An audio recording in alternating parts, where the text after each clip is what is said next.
باللہ من الشیطان اللعین الرجیم بسم اللہ الرحمن الرحیم الحمد للہ رب العالمین والصلاة والسلام والتحیۃ والاکرام علی اشرف الانبیاء والمرسلین وعلى آلہ الطیبین الطاہرین المعصومین ولعنة اللہ علی اعدائهم اجمعین اما بعد فقد قال اللہ تبارک وتعالی یا ایہا الذین آمنوا اتقوا اللہ وكونوا مع الصادقین صلوات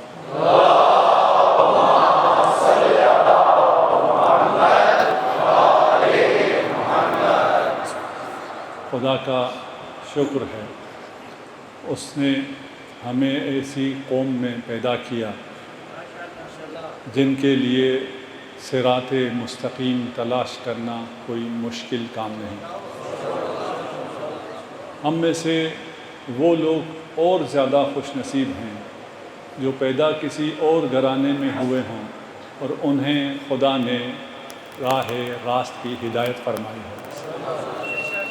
حسین کا یہ پیغام تمام بشریت کے لیے ہے، تمام انسانوں کے لیے ہے۔ یہ پیغام صراط مستقیم کا پیغام ہے۔ اس صراط مستقیم پر گامزن شخص خود صراط کا حصہ بن جاتا ہے۔ صراط الگ، ہادی الگ، رہنما الگ، کتاب الگ اور مقتدی الگ نہیں ہیں۔ یہ وہ راستہ ہے جہاں ہادی کتاب ہے، کتاب صراط ہے، صراط انسان ہے اور انسان اس صراط پر گامزن ہو کر اس منزل تک بھی پہنچ سکتا ہے جہاں معصوم کہے سلمان منا اہل البیت۔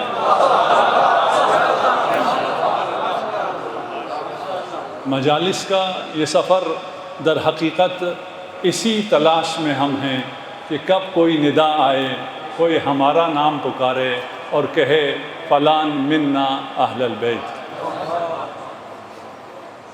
اس صراط کی تلاش میں، صراط مستقیم کی تلاش میں اگر صراط کو جدا سمجھو اپنے آپ سے، اگر ہادی کو اپنے آپ سے جدا سمجھو، اگر امام کو کچھ اور سمجھو، اپنے آپ کو کچھ اور سمجھو، تو پھر راہ ہدایت پر سفر کٹھن ہے۔ یقیناً وہ بہت عظیم ہے، وہ بہت بلند ہے، وہ بہت عالی ہے، لیکن وہ بہت کریم بھی ہے۔ اس کی نظر کرم اگر ہم پر پڑ جائے تو ہم اس صراط پر، اس صراط کا حصہ بن سکتے ہیں۔ جس طرح خود نبی کتاب بھی ہے، صراط بھی ہے، اسی طرح نبی کا یہ شاگرد علی محمد بھی ہے، کتاب بھی ہے، صراط بھی ہے۔ امیر المؤمنین کی رسالت مآب نے ایسی تربیت کی، ایسے پروان چڑھایا، میں قسم کھا کے کہتا ہوں کسی ماں نے بھی اپنے بچے کے لیے اتنا نہیں کیا جتنا رسول خدا نے علی مرتضیٰ کے لیے کیا۔ روایات میرے پیش نظر ہیں، وقت مختصر ہے اور تمام روایات پیش نہیں کر سکتا۔ کچھ روایت میں نے پیش کر دی تھی کہ جس کی غذا لعاب خاتم ہو اور جس کی غذا میں، ابتدائی غذا میں سوائے لعاب خاتم کچھ بھی نہ ہو، اور جب وہ ٹھوس غذا کھانے کے قابل ہو تو وہ ٹھوس غذا پہلے لعاب خاتم سے معطر ہوتی تھی، پھر طعام مصطفیٰ کے بعد طعام مرتضیٰ بنتی تھی۔ امیر المومنین ارشاد فرماتے ہیں رسول مجھے اپنے ساتھ سلاتے تھے، مجھے اپنے سینے سے لگاتے تھے، مجھے اپنی بو سونگواتے تھے، کوئی بھی لقمہ مجھے کھلانے سے پہلے خود چباتے تھے، نرم کرتے تھے، متبرک کرتے تھے، پاک کرتے تھے، طاہر کرتے تھے، طیب کرتے تھے، پھر جا کر دہان مبارک علی میں ڈالتے تھے۔ اگر آپ نے دیکھا ہو کسی ماں کو ایسا کرتے ہوئے، دنیا میں کوئی ماں ہر لقمے کو ایسا کرے، یہ کیا ہو رہا تھا؟ یہ محمد تیار ہو رہا تھا. یہ لحمہ لحمی دمہ دمی علی منی وانا منہ سلمہ سلمی حربہ حربی. یہ محمد تیار ہو رہا تھا، اور ایک محمد تیار نہیں ہو رہا تھا، 12 محمد تیار ہو رہے تھے. اولنا محمد، اوسطنا محمد، آخرنا محمد، کلنا محمد. صلوات پڑھ دیجیے محمد وعلی.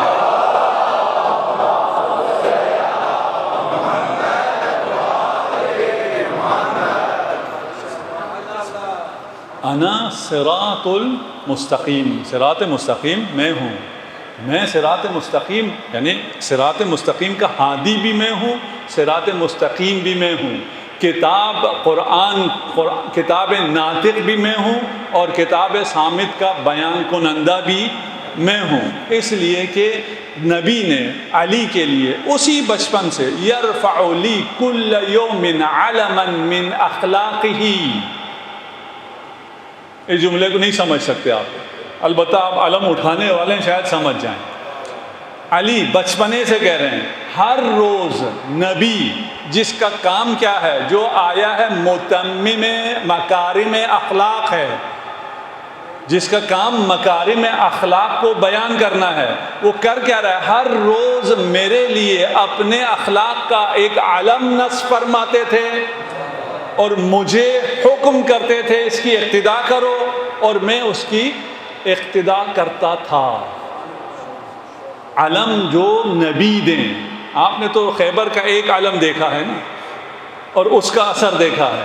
نبی ایک علم نہیں دیتے تھے، نبی ہر روز اخلاق نبوت، اخلاق خاتمیت کا علم علی کے سپرد کرتے تھے، اور علی علمدار نبی ہے. خیبر میں بھی اخلاق نبی میں بھی علمدار نبی علی ابن ابی طالب ہے. صلوات پڑھ دیجیے محمد وعلی.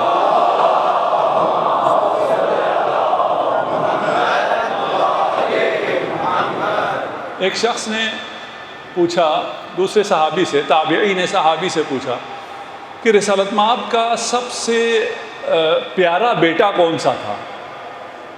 آپ کے بیٹوں میں سے، اولاد ذکور میں سے رسول خدا کو سب سے زیادہ پیار کس سے تھا؟ اس نے کہا علی سے. میں پوچھ رہا ہوں بیٹوں میں سے سب سے زیادہ کس کو چاہتے تھے؟ راوی نے کہا علی کو چاہتے تھے. کہا آپ کے اپنے بیٹے؟ کہا آپ کے اپنے بیٹے ہوتے ہوئے بھی جتنا وہ علی کو چاہتے تھے اتنا ابراہیم کو بھی نہیں چاہتے تھے. یہ جو علی کو چاہتے تھے یہ باپ بیٹا ہونے کی وجہ سے نہیں، بھائی بھائی ہونے کی وجہ سے نہیں، یہ خدا کے حکم سے. ہم نے عرض کیا کہ اگر آپ صراط پر چلیں گے تو آپ صراط کا حصہ بن جائیں گے. علی نقش پائے رسول پر چلے، رسول کا حصہ بن گئے، رسول کا شریک بن گئے، رسول کا نفس بن گیا. اور قرآن نے گواہی دی کہ نفس رسول علی ابن ابی طالب ہے. اگر اس طرح مولا کی اقتداء کرو، جس طرح مولا فرماتے ہیں میں نبی کے پیچھے ایسے چلتا تھا جیسے اونٹنی کا بچہ اونٹ کے پیچھے چلتا ہے. اگر ہم علی کی سیرت کی اس طرح اتباع کریں تو ہم سے علی کی خوشبو آنا شروع ہو جائے گی. ہم سے مالک اشتر کی خوشبو آنی چاہیے. جانتے ہیں آج یہ عہد نامہ مالک اشتر آپ لوگوں نے پڑھا ہوگا، جن جوانوں نے نہیں پڑھا وہ ضرور پڑھیں. اس کو ضرور آگے شیئر کریں، بڑا ثواب کا کام ہے. عہد نامہ مالک اشتر کیوں؟ ابھی نصاب کا چل رہا ہے، آپ لوگوں نے بھی سنا ہوگا، نصاب کی باتیں چل رہی ہیں، وہ جو مشترکہ نصاب اور اس کے لیے پھر یکساں نصاب اور فلان. اس میں بہت مشکلات ہیں اس نصاب میں، اور اس میں ہمارے علماء نے اور مخصوصاً شیخ شفا نجفی خدا نے طول عمر عنایت فرمائے بڑا جہاد کیا ہے، اس مورد میں بڑا جہاد کیا ہے. اور وہاں اس نصاب میں وہ کاتب وحی کے طور پر یزید کے باپ کا نام ڈالنا چاہتے تھے. کاتب وحی کے طور پہ یزید کے باپ کا نام ڈالنا چاہتے تھے۔ آشفا نے احتجاج کیا، کہا ہم اسے کسی صورت قبول نہیں کر سکتے۔ آپ نے ایک فتویٰ سنا ہوگا ہمارا کہ مقدسات اہل سنت کی توہین حرام ہے۔ یزید کا باپ مقدسات میں سے نہیں، ہم کسی کے مقدسات میں سے اس کو نہیں مانتے۔ یہ بات واضح ہونی چاہیے، ٹھیک ہے نا؟ یہ ہمارے مراجع کا فتویٰ ہم سمجھائیں گے نا کیا ہے، ٹھیک ہے نا؟ انہوں نے کہا جی ہم اس کو نہیں مانتے، اس کا نام نصاب میں آئے یہ ہمیں قبول نہیں ہے۔ انہوں نے واک آؤٹ کیا۔ ناصبی جو بیٹھے ہیں انہوں نے کیا کہا؟ انہوں نے کہا اگر آپ یہ نام نکالیں گے ہم سارا اہل بیت نکال دیں گے نصاب میں سے۔ آپ کو پتہ ہونا چاہیے ذہنیت کیا ہے۔ سارا اہل بیت چھوڑ چکے ہیں، یہ ناصبی چھوڑ چکے ہیں، جہنم ان کا مقدر بن چکی ہے۔ ظاہر میں جو انہوں نے رکھا ہوا ہے ہاتھ کہ ہم بھی مانتے ہیں، یہ ظاہر جو ہے وہ کس قیمت پر چھوڑ رہے ہیں؟ اگر اس کا نام نہ آیا تو ہم سارے اہل بیت کو نصاب سے نکال دیں گے۔ آشفا نے کہا نکال دو تم سارے اہل بیت کو، ہم بھی تمہیں دیکھ لیں گے۔ وہ مانے اور اس کا باپ کا نام نکال دیا۔ اسی میں ایک بحث یہ تھی کہ مالک اشتر کا عہد نامہ جو امیر المومنین نے لکھا ہے، UN نے بھی اس کو چارٹرڈ بنایا ہے، اس کو نصاب کا حصہ بنایا جائے۔ تو انہوں نے کہا نہیں، مالک اشتر سے ہمیں بہت نفرت ہے۔ ہاں بھائی یہ تو عہد نامہ امیر المومنین کا ہے۔ کہا نہیں، نام ساتھ مالک کا آ رہا ہے، مالک کا نام ہم برداشت نہیں کر سکتے۔ اب ہمارا کیا فریضہ ہے؟ نصاب میں نہیں ڈالنے دیتے ہو، ہم اس کو اتنا پھیلائیں گے، ٹھیک؟ ہمیں دو طرح سے مزہ آتا ہے۔ ایک طرف ہم ذکر کر کے جو ہمیں خود کیف و سرور حاصل ہوتا ہے اس سے مزہ آتا ہے، دوسرا ہمارے ذکر سے جب وہ جلتے ہیں تو ہمارا مزہ دوبالا ہو جاتا ہے۔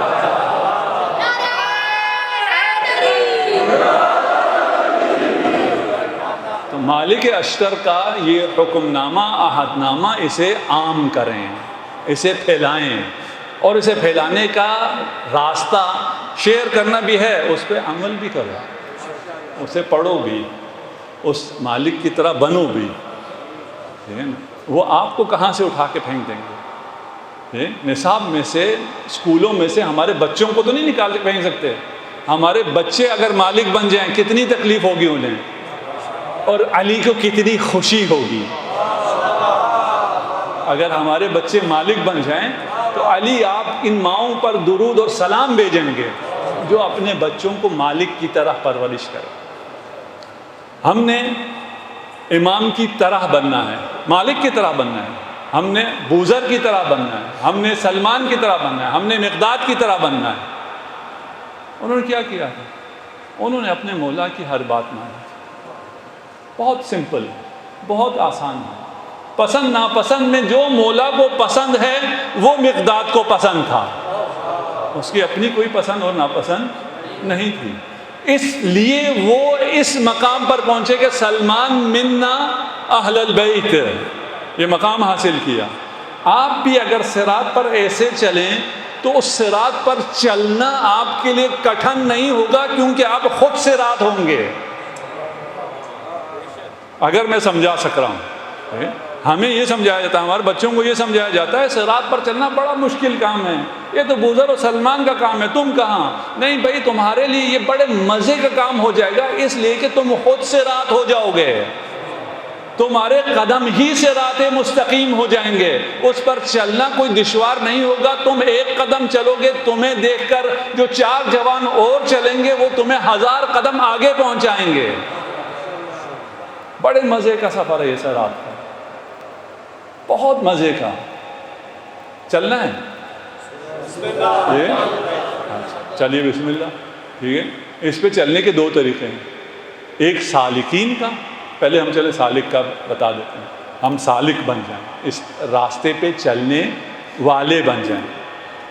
لما جاء موسیٰ لمیقاتنا،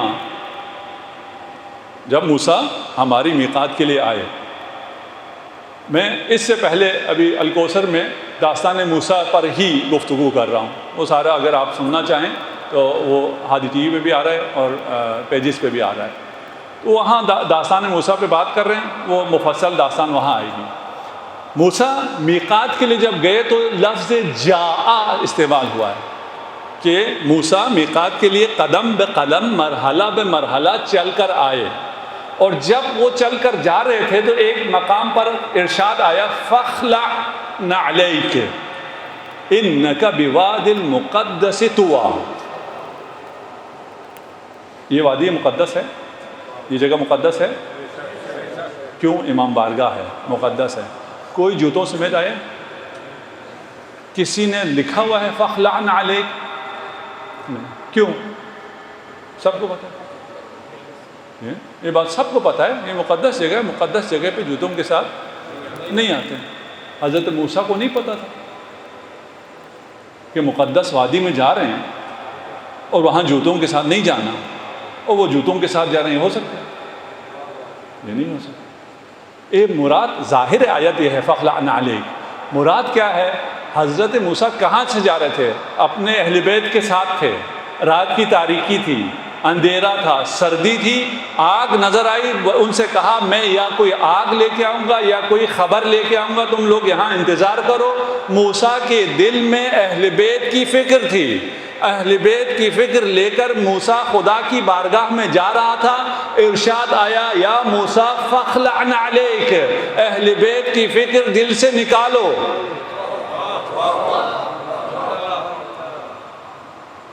اور اللہ کی بارگاہ میں گئے۔ ایک اور شخص بھی بارگاہ خداوندی میں گیا ہے، سبحان الذی اسری بعبدہ لیلا من المسجد الحرام الی مسجد الاقصی۔ وہاں فاخلع نعلیک خطاب آیا ہے؟ نہیں آیا۔ کیوں؟ اس لیے کہ محمد، اہل بیت محمد کی محبت لے کر جا رہے تھے، موسیٰ اہل بیت موسیٰ کی محبت لے کر جا رہا تھا۔ اہل بیت موسیٰ کی محبت اس قابل نہیں تھی بارگاہ خداوندی میں جا سکے، لیکن اہل بیت محمد کی محبت مقرب بارگاہ الہی ہے۔ اس محبت کو دل میں لے کر خدا کے پاس جاؤ، باقی محبتوں کو دل سے نکال کر خدا کے پاس جاؤ۔ بات سمجھ میں آ رہی ہے انشاءاللہ؟ ٹھیک ہے۔ موت کے بھی دو معنی ہیں، ایک سلبی ہے، ایک ایجابی ہے۔ اصطلاح صرف جن کو سمجھ میں آتی ہے ان کو بہت آسان کرتی ہے، جن کو سمجھ میں نہیں آئی ان کے لیے میں آسان کر دوں گا۔ موت سلبی ہے اور ایجابی ہے۔ سلبی کیا ہے؟ موت کا مطلب فصل ہے، جدائی ہے۔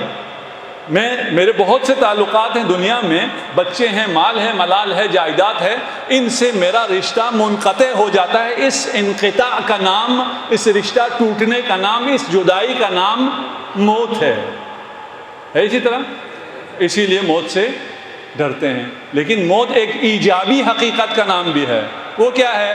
موت وصال کا نام ہے، لقاء اللہ کا نام ہے، اللہ سے ملنے کا نام ہے۔ نہیں سمجھے؟ پہنچا؟ جی پہنچ گئے؟ جی اب فرق یہ ہے، وہ جو موت کو وصال سمجھتے ہیں وہ موت سے محبت کرتے ہیں، جو موت کو فصل سمجھتے ہیں وہ موت سے نفرت کرتے ہیں، موت سے خائف رہتے ہیں۔ اب ہوتا دونوں میں دونوں ہے، موت میں دونوں جہت ہیں۔ ایک آدمی جدائی کو روتا رہتا ہے، ایک آدمی وصال سے خوش ہوتا ہے۔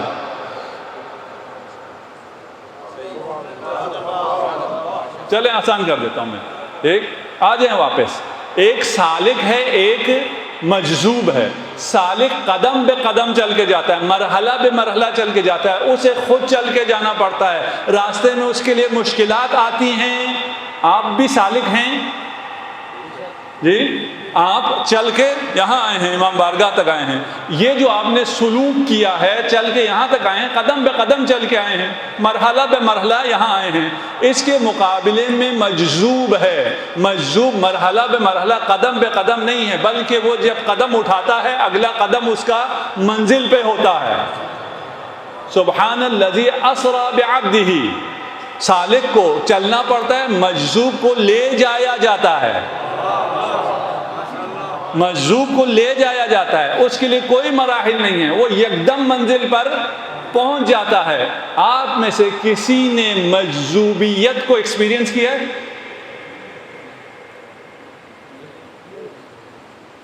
صلوات پڑھ دیجیے محمد والے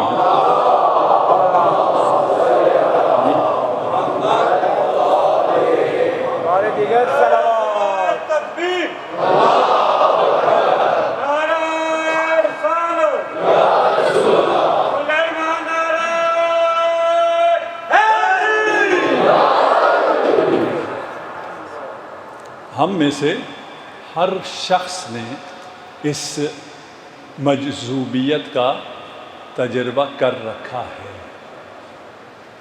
لیکن آپ کے نامہ عمل میں جو لکھا ہے وہ آپ کو جب نظر آئے گا تو آپ کو پتہ چلے گا۔ حدیث میں ہے، صحیح حدیث ہے، جب زائر امام حسین علیہ السلام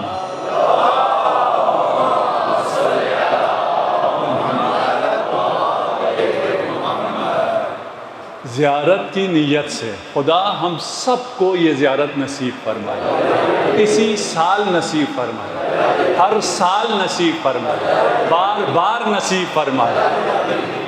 جب زیارت کی نیت سے وہ پہلا قدم اٹھاتا ہے، اس کے سارے گناہ دھل جاتے ہیں۔ یہ کیا ہوا؟ جو سالک ہے، سلوک کرنے والا، اس سے بھی برداشت نہیں ہوئی ہے حدیث۔ صلوات پڑھ دیں محمد والے محمد۔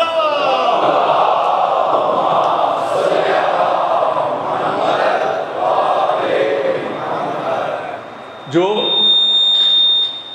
سالک ہیں وہ کون ہیں؟ حاجی۔ وہ یہاں سے چلتے ہیں، میقات پر پہنچتے ہیں، احرام باندھتے ہیں، سعی کرتے ہیں، طواف کرتے ہیں، تقصیر کرتے ہیں، رمی کرتے ہیں، نہ جانے وقوف کرتے ہیں، ان سب کے بعد کہیں جا کر ان کے تمام گناہ دھل جاتے ہیں۔ یہ سالک ہیں۔ مجذوب کون ہے؟ جو اپنے گھر سے ایک قدم نکالتا ہے زیارت امام حسین کے لیے، اس کے سارے گناہ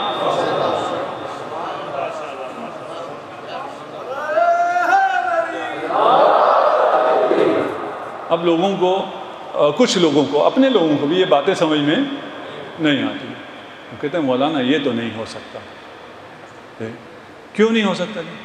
ایک قدم پہ اتنا، ایک قدم پہ سارے گناہ دھل جائیں۔ اچھا نہیں ہو سکتا؟ آپ ایک قدم بھی نہ چلیں، آپ جہاں بیٹھے ہیں یہیں بیٹھے ہوئے خلوص سے جب مصائب سنیں، ایک آنسو بہائیں، آپ کے سارے گناہ معاف ہو جائیں گے۔ آپ قدم کی بات کرتے ہیں، یہ میں روایت پڑھ رہا ہوں، وقت نہیں ہے، میں عربی متن نہیں پڑھ رہا، اور ایک روایت نہیں ہے، سینکڑوں روایات ہیں۔ آپ ایک آنسو بہائیں، من بکا او ابکا او تباکا وجب لہ الجنہ، ایک آنسو سے جنت واجب؟ جی بالکل جنت واجب۔ لیکن فرق یہ ہے کہ اس آنسو کے پیچھے پوری ایک داستان ہوتی ہے۔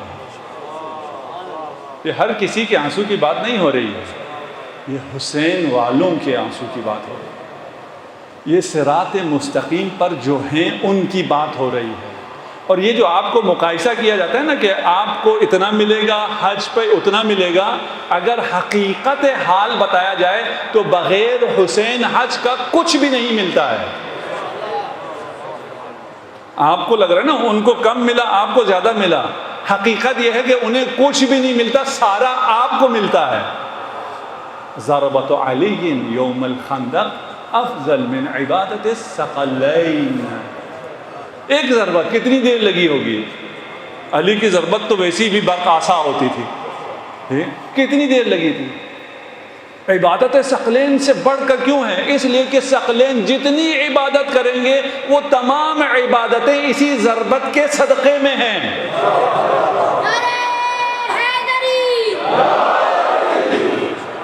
ان تمام عبادتوں کا ثواب علی کو مل رہا ہے۔ اگر علی نہ ہوتا، علی کی ضربت نہ ہوتی تو یہ عبادتیں کہاں ہوتی؟ یہ نمازیں کہاں ہوتی؟ یہ عمرے کہاں ہوتے؟ یہ حج کہاں ہوتے؟ یہ زیارتیں کہاں ہوتی؟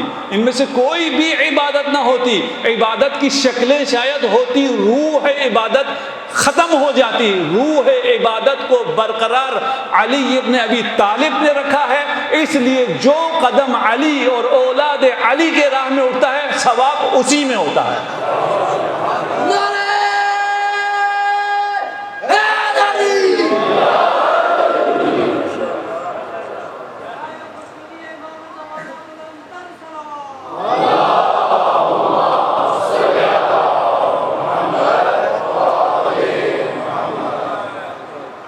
صراط سے بھی ہمیں گزرنا ہے. صراط مستقیم یہ والا تو آسان ہو گیا, وہ تو آپ خود ہو گئے.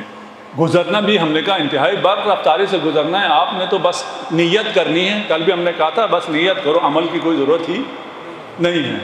اس کو پکڑ لیا آپ نے, سمجھ گئے نا؟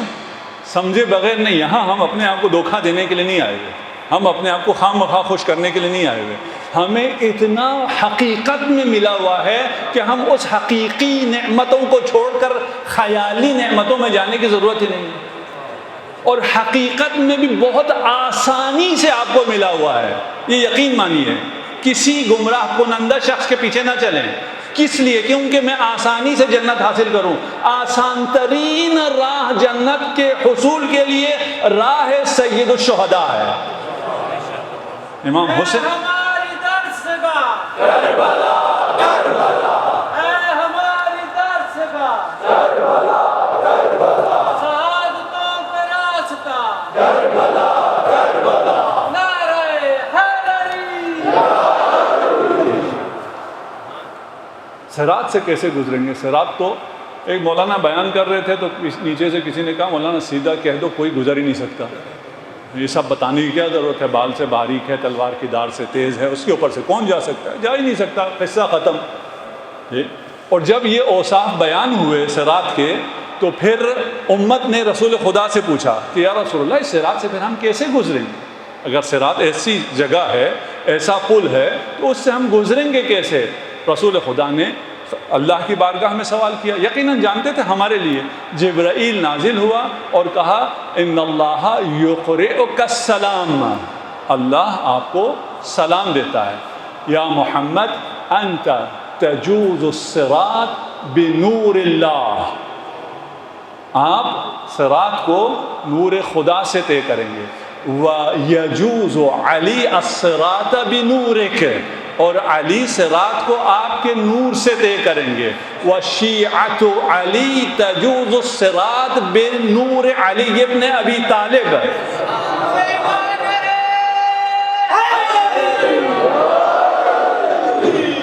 علی کے شیعہ صراط کو نور علی کے ذریعے طے کریں گے. اب جب صراط نور کے ذریعے طے ہو رہی ہو, لائٹ کی سپیڈ پر, لائٹ, یہ جو لائٹ سپیڈ ابھی ہے اس میں لائٹ کم ہے, ٹمپریچر حرارت ہیٹ زیادہ ہے. علی جو نور ہے وہ 100% نور ہے. اس نورانی راستے سے جب آپ اس صراط کو پار کریں گے تو وہ پار ہو جائے گا, آپ کو نظر بھی صراط نہیں آئے گا. پھر ارشاد فرمایا, صلوات پڑھ دیں محمد والے.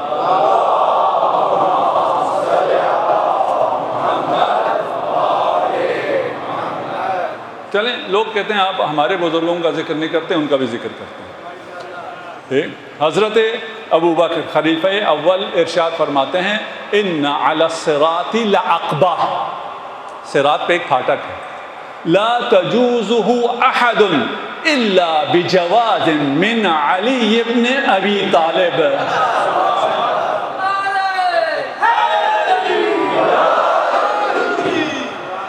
صراط سے علی کا جواز لیے بغیر, علی سے پاس لیے بغیر, علی سے اجازت لیے بغیر کوئی بھی نہیں گزر سکتا. علی سے اجازت کیسے ہوتی ہے؟ وہ پاسپورٹ کیسا ہوتا ہے؟ وہ پاسپورٹ آپ کا نام عمل ہے. عنوان صحیفۃ المؤمن حب علی ابن ابی طالب. مومن کے نام عمل کا ٹائٹل ہوگا حب علی ابن ابی طالب. صلوات پڑھ دیں محمد و آل محمد.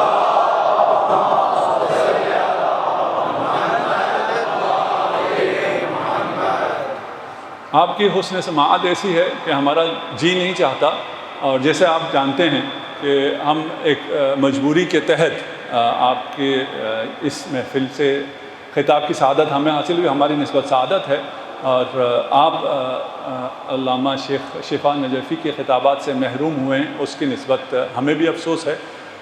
اس لیے ٹائم کم ہے, ہم کیونکہ مجھے 10 بجے ایک جگہ اور بھی پہنچنا ہے, تو جو لوگ نہیں جانتے وہ یہ گلہ نہ کریں کہ یہ کم وقت دیتے ہیں. بس چند جملے ذکر مصائب کے, آپ کی زحمت تمام. ایک شخص، جیسے ہم نے آپ سے پہلے بھی کہا نا کہ اگر آپ مولا سے محبت کریں تو آپ میں اور مولا میں شباہت آ جائے گی. آپ اگر صراط سے محبت کریں تو آپ میں اور صراط میں شباہت آ جائے گی. آپ اگر قرآن سے محبت کریں آپ میں اور قرآن میں شباہت آ جائے گی. مسلم حسین سے محبت کرتے تھے. مسلم میں اور حسین میں بہت سی شباہتیں ہیں. جب نماز کے بعد مسلم نے دیکھا اس نماز میں جہاں بہت لوگ پیچھے نماز پڑھ رہے تھے، جب نماز کا سلام دیا تو مسلم تنہا رہ گئے. بالکل اسی طرح جس طرح عصر عاشور حسین تنہا رہ گئے تھے. جب اکبر شہید ہو گئے، جب قاسم شہید ہو گئے، جب عباس شانے کٹا چکے اور وداع آخر کر کے حسین سوئے مقتل چلے تو ایک عجیب تنہائی تھی. پکارا کہاں ہو میرے شیرو، کوئی ہے مجھے سوار کرنے کے لیے. اجرکم علی اللہ. بس رونے کے ایام ہیں، تکلف کر کے نہ روئیے گا، اپنی آوازوں کو آزاد کریں. جب تو آ کے گھر سے نکلے تو مومنہ نے کہا کہ آپ گھر میں رہ کر جہاد کریں، گھر سے باہر نکل کر اتنے لشکر میں جہاد کرنا مشکل ہے. فرمایا مومنہ میں نہیں چاہتا یہ لعین تیرے گھر کے اندر داخل ہو جائے. میں عرض کروں گا مسلم آپ بہت خوش نصیب ہیں، آپ نے کربلا کا وہ منظر نہ دیکھا جب لعین خیمہ گاہ کی طرف حملہ آور ہوئے. اجرکم علی اللہ. مسلم جہاد کر رہے ہیں، جہاد کرتے کرتے تھک گئے ہیں، زخموں سے چور ہو گئے ہیں. یہ وہ واحد غازی ہے جو غازی بھی ہے، جو شہید بھی ہے، جو اسیر بھی ہے. جب زخموں سے چور ہو کر تھک کر بیٹھ گئے، تلوار نیچے کر لی تو وہ لعین اتنا ڈرتے تھے مسلم سے کہ نزدیک آ کے تلوار کا وار نہ کر سکتے تھے، دور سے پتھر مارنا شروع کر دیا. جب مسلم پر پتھر مارنا شروع کیا تو مسلم نے کہا مسلمانوں میں اہل بیت نبوت کا فرد ہوں، مجھے کفار کی طرح پتھر کیوں مارتے ہو؟ میں اگر عرض کر سکوں مقتل میں ہے. جب حسین تھک گئے، تلوار چلا چلا کر تھک گئے، یا یوں کہوں جب ذوالفقار کو نیام میں ڈالا اور لوگوں نے دیکھا اب تلوار نہیں اٹھا رہے، نزدیک آ کر پتھر مارنا شروع کیا. میں عرض کروں گا یہ تنہا حسین ہے، چکیاں پیس پیس کے اسے پالا ہے. یہ رسول کا نور عین ہے، یہ زخمی ہے، اسے پتھر کیوں مارتے ہو؟ اجرکم علی اللہ. حسین بھی پیاسے شہید ہوئے، مسلم کو بھی پیاسا شہید ہونا پڑا. مسلم کے لبوں پر تلوار کی زخم لگی تھی، آپ کے دان شہید ہوئے تھے. لبوں کے مصائب ابھی میں نے پڑھنے ہیں، ذرا بس 2 منٹ اور آپ کو زحمت دوں گا. مسلم کو پانی دیا گیا، پانی پینا چاہا، برتن میں خون آ گیا، پھر پانی دیا گیا، دان ٹوٹ کر برتن میں آ گیا، مسلم پیاسے شہید ہوئے. میں عرض کروں گا آپ اپنے مولا کی طرح پیاسے شہید ہوئے ہیں، آپ کا مولا پیاسا شہید کیا گیا. یہ داغ کوئی قلب زین العابدین سے پوچھے. 3 دن بعد بیٹا جب باپ کو دفنانے آیا، دفنانے کے بعد اپنی انگشت مبارک سے قبر پر لکھا ھذا قبر حسین ابن علی الذی قتلوہ عطشانا.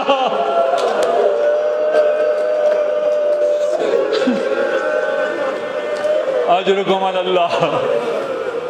خدا اپنی رحمتوں کا نزول فرمائے ان آوازوں پر. خدا آپ کے گریے کو قبول کرے. خدا ان آنسوؤں کو رومال سیدہ میں جگہ عنایت فرمائے. میں نے کہا تھا نا کہ لب مسلم پر تلوار کی ضرب آئی، لب مسلم پھٹ گئے، لیکن لبوں پہ تلوار کا لگنا اور ہے، چوب خیزراں کا لگنا اور۔ اگر غنچہ خشک ہو، اگر غنچہ تر ہو، اسے لکڑی ماری جائے، چھڑی ماری جائے تو دیر سے پر ہوتا ہے، لیکن اگر غنچہ خشک ہو، اسے اگر چوب سے مارا جائے، اسے اگر چھڑی سے مارا جائے، میں کیسے عرض کروں؟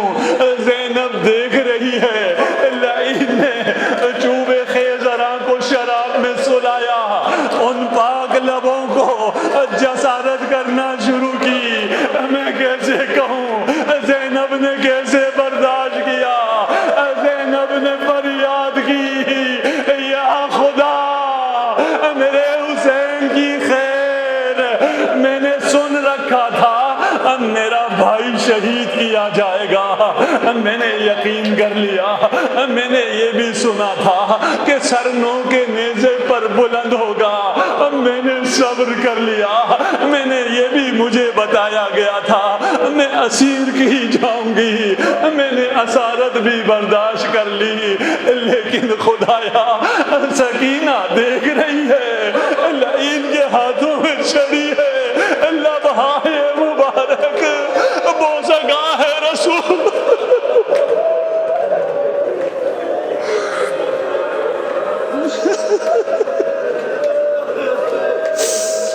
سيعلم الذين ظلموا أي منقلب ينقلبون إنا لله وإنا إليه راجعون۔ ماتم حسین۔